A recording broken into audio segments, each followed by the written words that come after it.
My son and I are embarking on a lavish life overseas with his $3 million.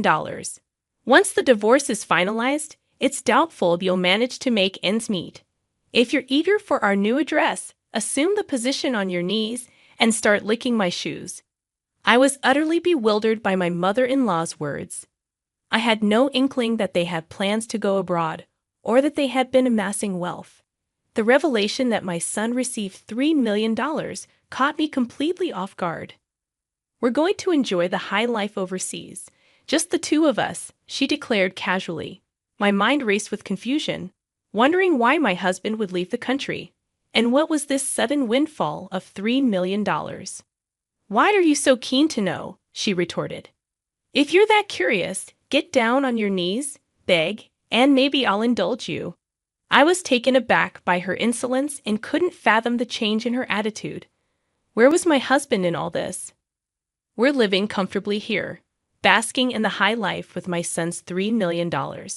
You're no longer necessary," she added with an air of dismissal. I stood there stunned, feeling like an outsider in my own life. Anger and anxiety surged within me, but I knew I needed to assess the situation calmly. How did my husband amass such wealth, and was the $3 million related to me somehow? As a manager at a major company, I met my husband at work, drawn to his positive and cheerful nature. In the early years of our marriage, his parents welcomed me warmly.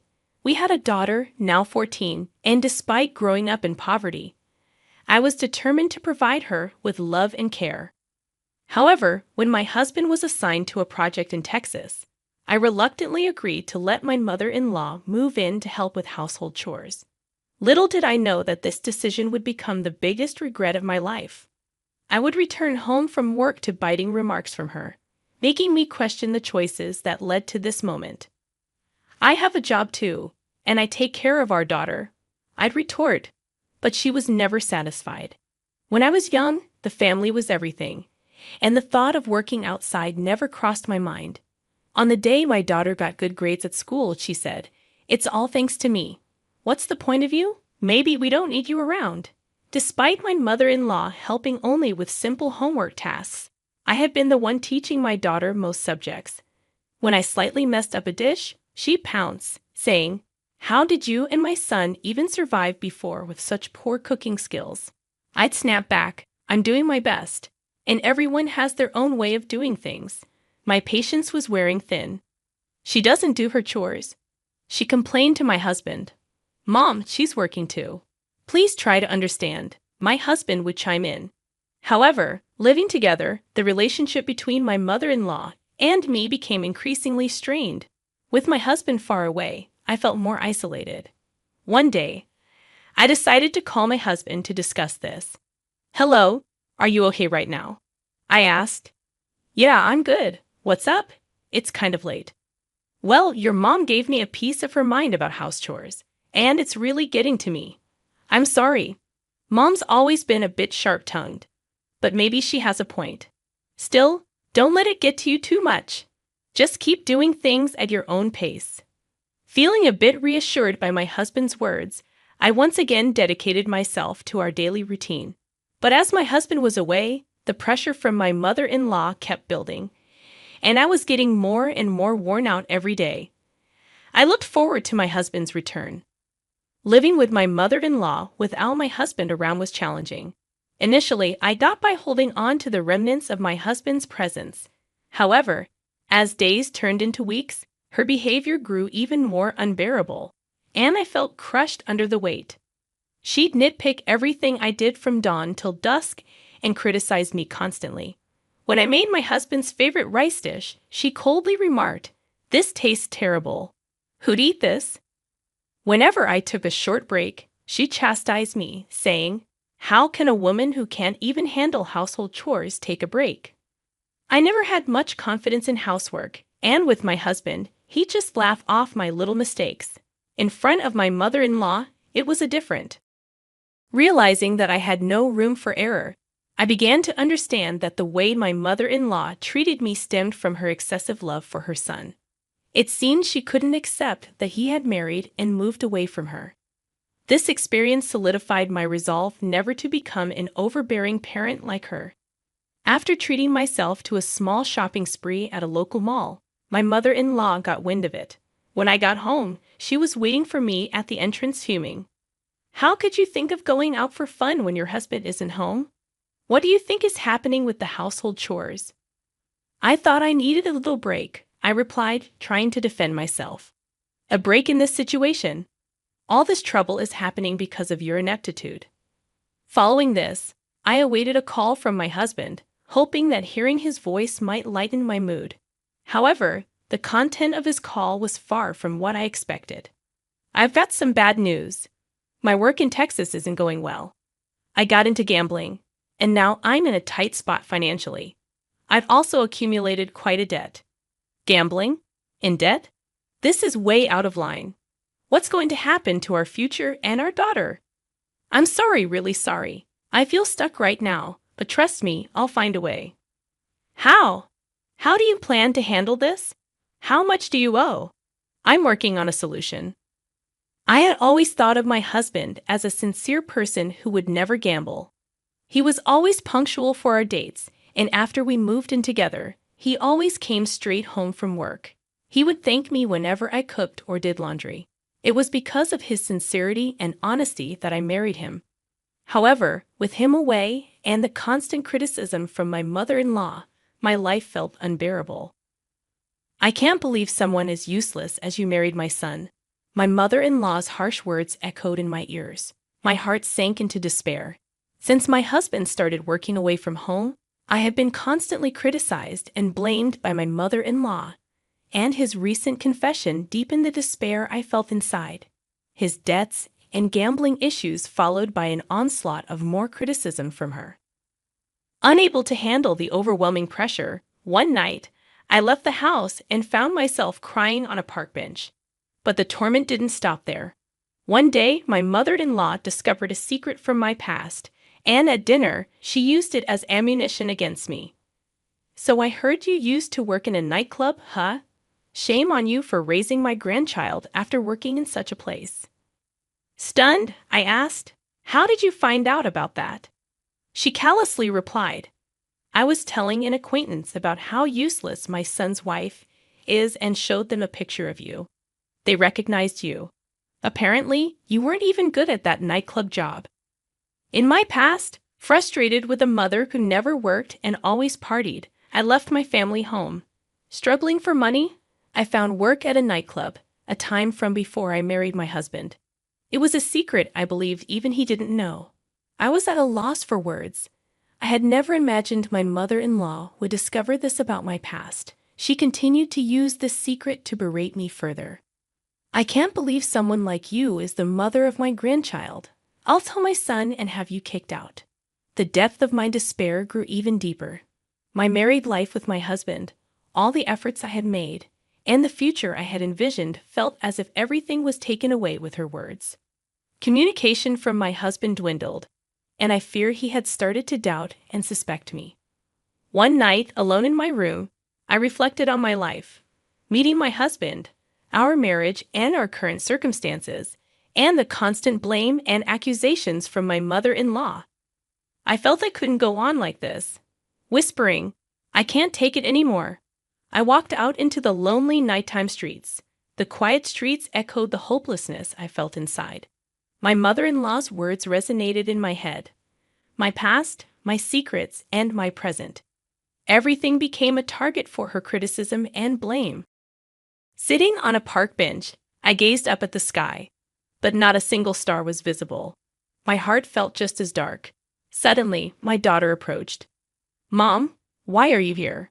She asked, sitting next to me and holding my hand. Don't let Grandma get to you. You work hard at an IT company, and you've been through so much. You're strong, she reassured me. Thank you. But maybe Grandma has a point, dear. She's just stuck in the past. In today's world, you should be proud of any job you've done, I replied. I'm proud you worked at a nightclub, really. Yes, because it shows you've always tried your best for us, no matter the circumstances. Don't let Grandma's words control you. Hearing my daughter's words warmed my heart. and I couldn't hold back my tears.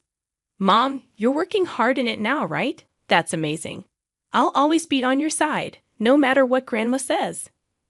Gratitude for my daughter filled my heart, and her support gave me hope that together, we could overcome any challenges. Later, in my husband's study, I took a deep breath before delving into a mountain of paperwork. I meticulously checked each document, trying to uncover his secrets: bank statements, credit card bills, loan agreements. Slowly, my husband's financial situation became clearer. I found several receipts from gambling activities, horse racing, slot machines, casinos. Thinking about how much money he had squandered on these activities was heart-wrenching. Next, I turned on my husband's PC. The password was his birthday, but reversed. His mailbox was flooded with collection emails from financial institutions and messages from friends demanding repayment of loans. Furthermore, I found a plethora of promotional emails from gambling-related sites. I decided to calculate how much my husband had spent on gambling. The result was an astounding $3 million, far beyond my estimation. Seeing that amount, I temporarily panicked, but there's no time to lose. I began to plan on securing funds to maintain our livelihood.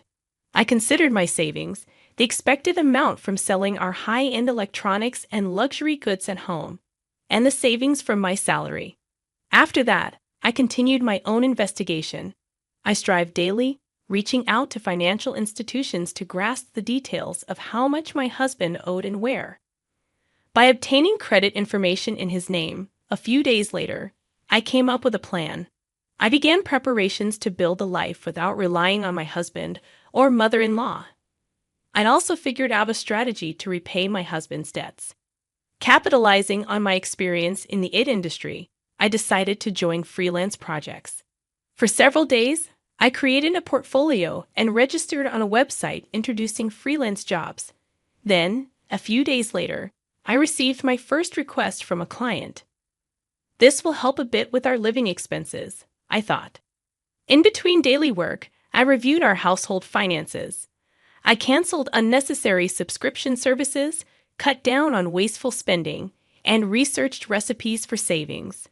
I successfully reduced our daily food expenses as much as possible. Moreover, based on information from local mom friends, I tried participating in a community yard sale. I managed to sell some brand items and unnecessary electronics we had, earning a decent amount. A few weeks later, my activities as a freelancer were going smoothly, and I felt that my income was becoming stable. By then, my bank account had a firm amount necessary for living expenses. When I came home, all of my mother-in-law's belongings were gone. Simultaneously, my phone rang. The caller was my mother-in-law. "Oh, are you already home? I noticed our stuff is gone. What are you trying to say?" "My son and I are starting a luxurious life abroad with his $3 million.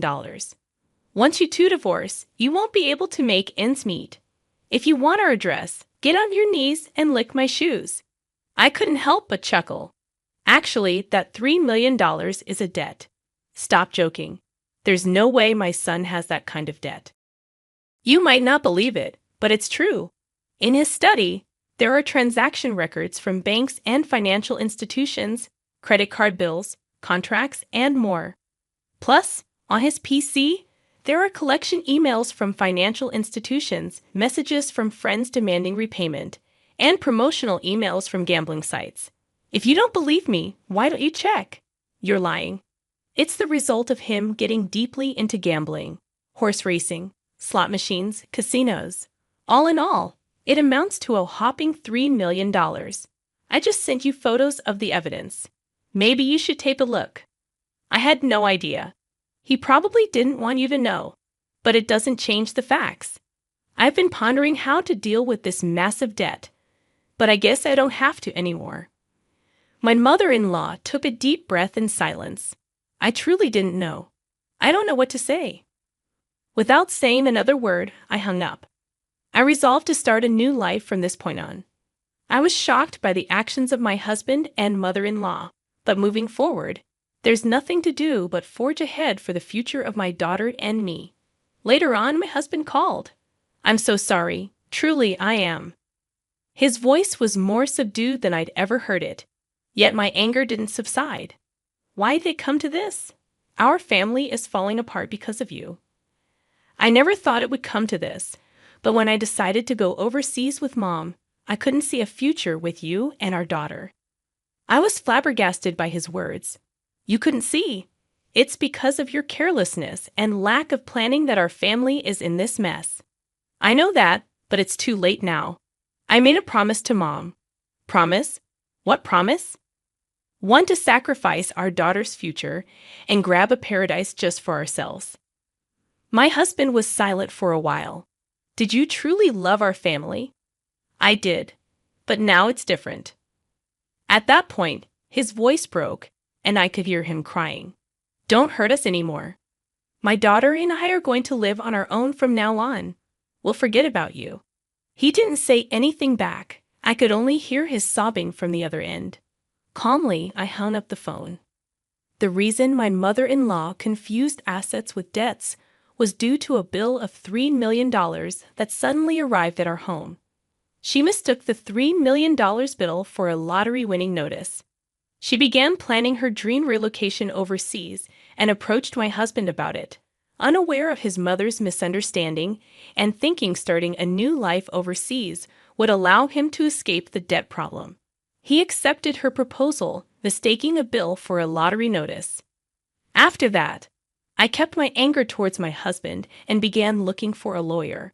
I was set on preparing for a divorce, claiming compensation for emotional distress and child support. Now, a new life was about to start, a life for me and my daughter independent from my husband and mother-in-law. I consulted with a lawyer about the divorce, emotional distress compensation, and child support claims. During this period, my daughter and I spent a lot of quality time together, and she became my strongest supporter. She fully understood my decision and chose to stay with me. Hearing her words made all the hardships, disputes with my husband and mother-in-law worth it, and I couldn't help but shed tears. Meanwhile, my mother-in-law and husband were struggling with their life overseas. Despite starting a new life there, they apparently faced continuous problems due to a lack of preparation and financial issues. Furthermore, after being pickpocketed and losing their funds, they face even more difficulties due to the language barrier. In the end, they were deported for overstaying their visas. Later, I negotiated with my husband through the lawyer. The divorce is finalized, and we've agreed that he'll pay the emotional distress compensation and child support in one lump sum. Thank you.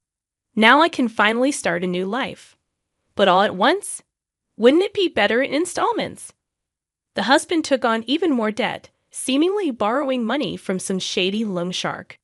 I don't know what happened to him after that, and honestly, I don't care. After being evicted from her rental property and getting pickpocketed, losing all her savings, my mother-in-law ended up homeless. Upon her return to the U.S., my daughter and I started our new life. Sure, it wasn't always easy, but freed from my husband and mother-in-law, we could look to the future positively. I want to live happily, collaborating with my daughter, who saved me from the depths of despair.